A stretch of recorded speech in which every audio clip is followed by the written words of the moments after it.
ese Amanda uzi neza ko mfite umugore w'isezerano.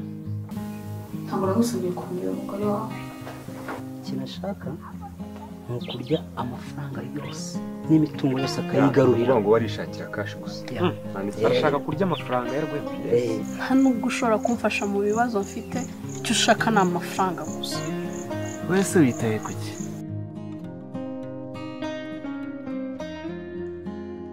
Mpamvu zira gahunda zacu zidacamo nuko Rwema akunda Fiona cyane. Nta mafaranga nta mahoro, nta mafaranga nta kintu na kimwe kigenda amahoro. Rega amahoro mbura nuriya mugabo. Wageze ukapfumbata ikibasumba cyo.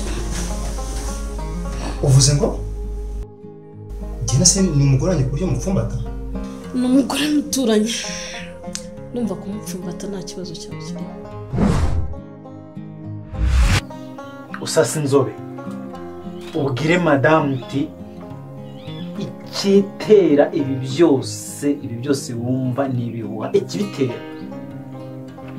n'Amanda. Ngiye kuza mu rugo iwawe tubane.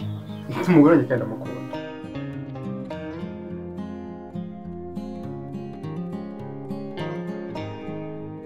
Jena wakinguye umushinyo utarambana mwishaka kakuginga kagutaho ko. Uranyumva unyumva wongera unyumve. Ndakwiyamye ku mugabo wanjye n'undi munsi ndakwiyamye.